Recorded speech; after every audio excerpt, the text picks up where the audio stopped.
Video ini disusun oleh Heni Herawati, Rewita Aryati, Devina Krasila, Trister Nina Asaria Sembiring, Farida Anggraini, dan terakhir Bistri Panumbari Lastiano.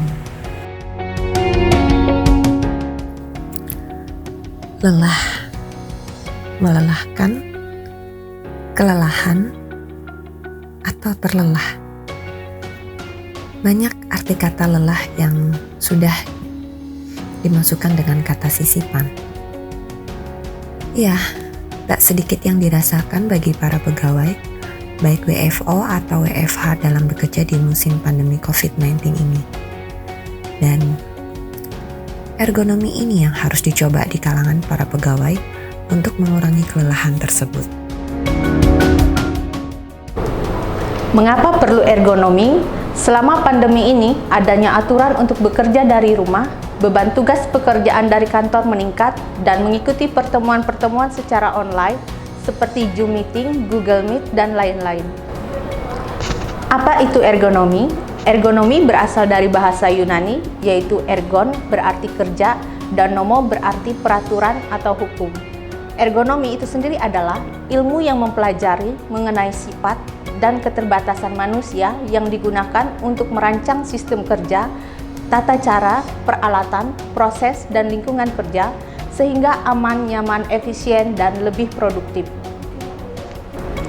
Dan manfaat serta tujuan ergonomi, yang pertama, meningkatkan kesejahteraan fisik dan mental. Yang kedua, meningkatkan kesejahteraan sosial, kualitas kontak sosial, dan jaminan sosial selama atau setelah usia produktif.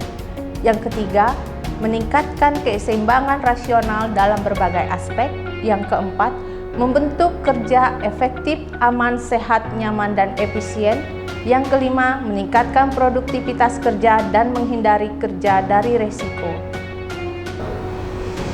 Aplikasi ergonomi di tempat kerja terdiri atas sikap kerja, proses kerja, tata letak tempat kerja, dan mengangkat beban. Yuk kita lihat bagaimana aplikasi ergonomi di tempat kerja. Aplikasi ergonomi yang ada di tempat bekerja bisa kita mulai dari pertama, sikap kerja. Sikap kerja ada dua posisi sikap. Yang pertama sikap duduk dan sikap berdiri.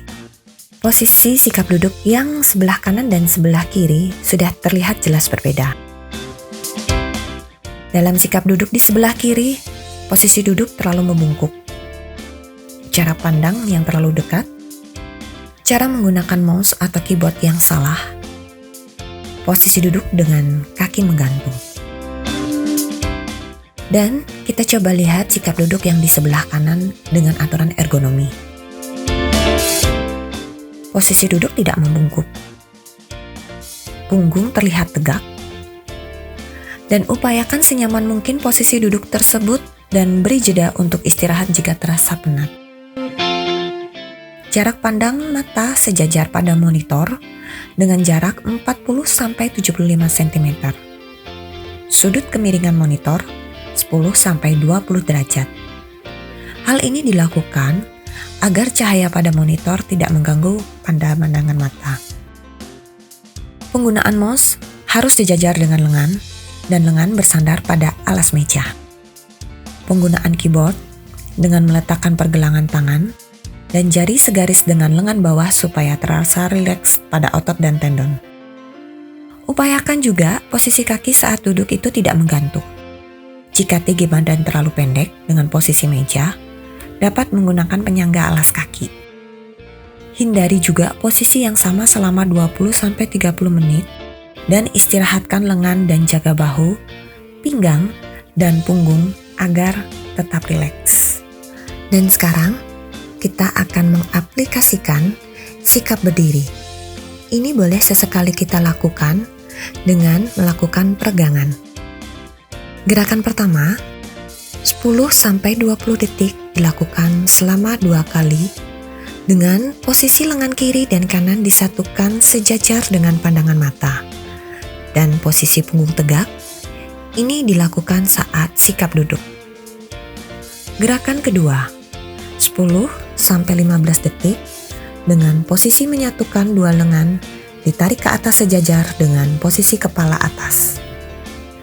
Gerakan ketiga, 5-10 detik dengan posisi telapak tangan kiri menarik siku sebelah kanan dan lengkupkan sisi punggung dan lakukan secara bergantian.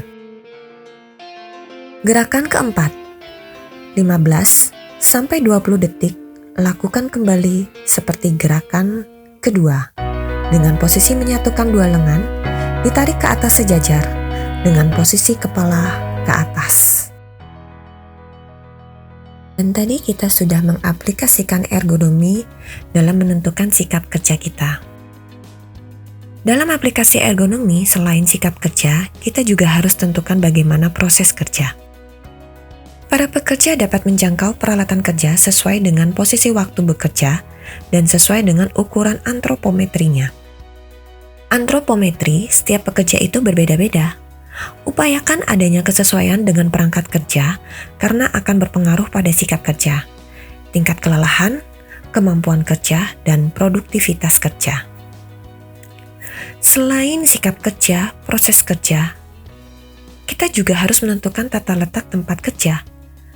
Tata letak ini harus jelas terlihat pada waktu melakukan aktivitas kerja, misalnya posisi monitor, posisi keyboard, posisi laptop atau monitor, tempat berkas, peralatan listrik yang berhubungan dengan aktivitas tersebut, dan semua itu harus upayakan aman dari pekerja. Dan yang terakhir, dalam aplikasi ergonomi, ada bagaimana cara mengangkat beban. Beban yang terlalu berat dapat menimbulkan cedera tulang punggung, otot, dan persendian karena gerakan yang berlebihan dari suatu beban yang dipikul. Banyak cara mengangkat beban dengan menggunakan kepala, bahu, tangan, dan punggung. Mengangkat beban itu harus memenuhi 2 prinsip. Pertama, beban menekan pada otot tungkai yang keluar, dan otot tulang belakang yang lebih lemah itu bebas dari beban. Kedua, adanya posisi mengimbangi gerak badan yang dimanfaatkan untuk mengawali gerakan. Dimana udah kita simak secara bersama video tentang aplikasi ergonomi di tempat lingkungan kerja kita. Ergonomi itu penting banget loh di tempat lingkungan kerja supaya juga kita nggak kelelahan fisik maupun psikis. Kalau kelelahan itu terjadi bisa menurunkan produktivitas dan kinerja kita. Bahkan seringkali kita juga melakukan kesalahan. Dan akhir dari sebuah video ini, pesan dari kami, lindungi diri dengan mulai adaptasi. Tak ada salahnya juga untuk mencoba ergonomi. Dan pesan dari kami, mahasiswa dari Prodi Magister Ilmu Kesehatan Masyarakat, Fakultas Kedokteran Universitas Lambung Mangkurat, titip pesan buat Anda buat kerja nyata agar sehat tetap terjaga.